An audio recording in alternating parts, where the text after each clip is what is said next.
Hi. Now let's discuss about the kidney. So understanding the basic anatomy of its functional unit of kidney, which is called nephron. You may heard about this, the study of the kidney as a academic discipline is called nephrology. So the neph stands for the kidney, so that unit as a nephron. And we understand the basic process of underlying kidney function, which is 1, filtration, 2, reabsorption, and 3, secretion. And we will talk about this more.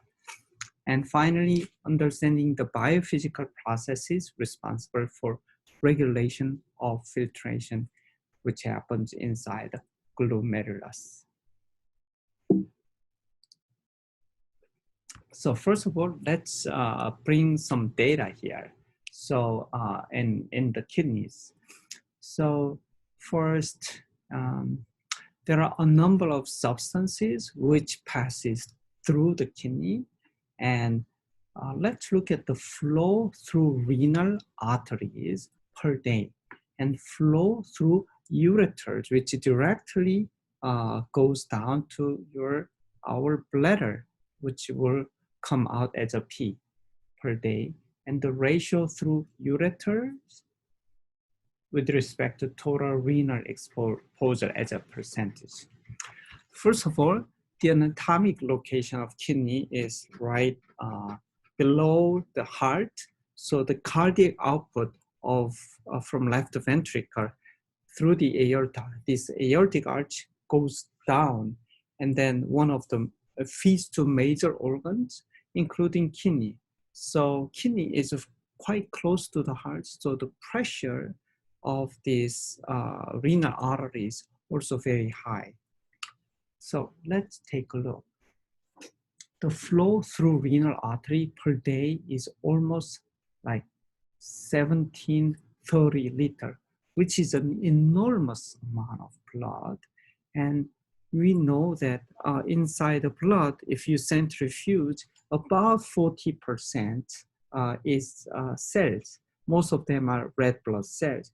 And the remaining 60% are more a fluid element component of the blood, which we call plasma, blood plasma. So here, so if you multiply this by about 60% or 0.6, then you get about 950 liters. Think about the amount of kidney to filter blood and plasma. This plasma is almost 1,000 liters per day. That is a huge amount.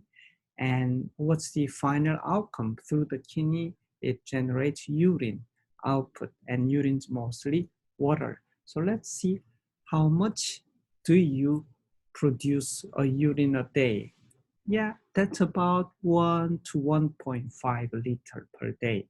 So this is what we see. And by about similar amount of drink we actually drink, or through the food intake, we are taking about this so that we can make match about input and output. Of course, we are some part we are generating by biochemical processes in the body, generating some water. But this is about the amount we are actually ingesting by drinking.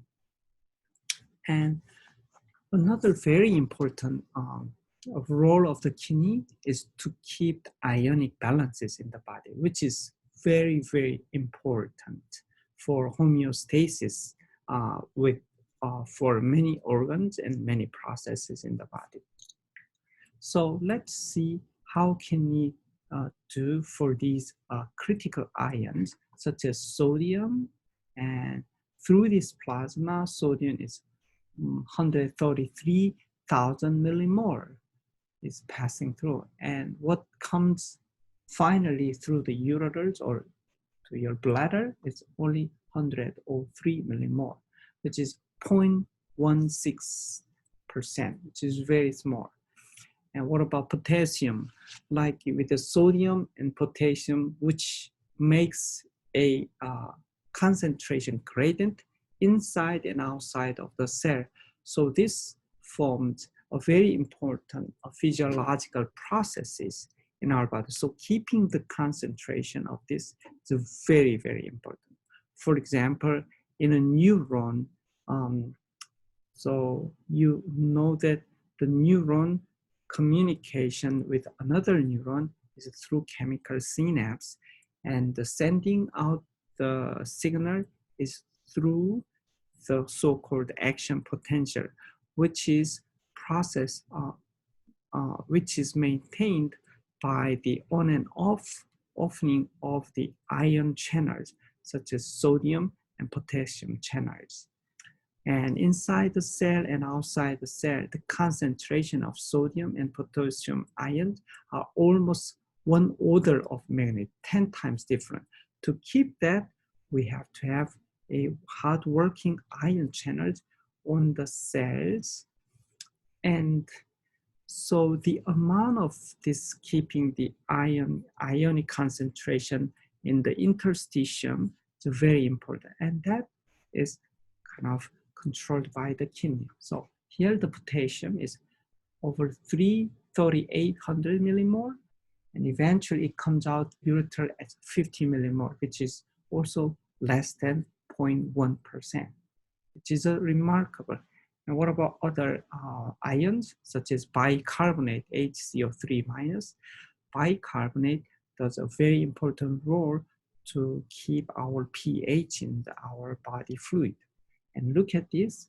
This is almost 0.01% less than this is coming out after through the kidney. So what happens here? So this is very important. But the other example of something which is small enough, and we don't want it because if it accumulates in the body, that it can be toxic. It's toxic, in fact. So the urea is we are keep generating by the processing protein, and urea is a very small molecule with a molecular weight of 60.6. So per day, about 475 grams of urea passes to the kidney, and the kidney eventually secretes them about 52 grams of this urea through the ureter, of course, inside our urine. So that's about 11%. So we can consider this urea as a very small one, which is purely secreted, filtered through the kidney. Okay, so kidney's important function as a homeostasis in terms of sodium, water, and potassium. And we see kidneys are taking care of this concentration, sodium, water, potassium.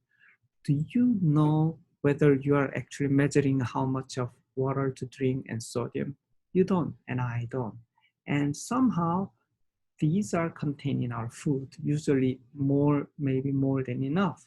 And how does this keep maintained in our body? And that is thanks to the kidney's role, okay? So first, what if the kidney is just simple filter for water? So example, the urea is a small molecule which seems to pass it through about 11%. So what if kidney only has something like this simple filter, just filtered 11%? Then look at this. Per day, the blood plasma, which is watery part of the blood, 950 liter. If 11% is filtered and going down to the ureter, to our bladder, for us to pee, then this is about almost 100 liter per day. So what does that mean? Our life can be miserable because we have a bladder of about half liter bladder. And to make this water to come out of our body, 100 liter, we have to go to pee over 200 times a day, which is, would be very annoying. And at the same time, also we have to replenish the water by drinking 100 liters of water, which is almost insane. So to solve this, kidney has its own solution. So the first to make this is a filtration. filter is just based on these holes, and small holes, so bigger molecule, most of the protein cannot pass through, but smaller molecule and ions can pass through. So to produce the fluid will become urine is filtration. And second, because of this, we can see, or we can't just filter 11% of all the water inside our blood plasma. No. So to reclaim water and these vital chemicals, ion, from the ultrafilter, which means the kidneys filtration, we call ultrafiltration. I'll tell you why. And that we want to reclaim back to our blood. So that's via reabsorption function of the kidney. And also sometimes some chemicals from the blood, in the blood, we don't need it. So we can just, put it back to the urine, and that we call, it has to be selective and selective secretion.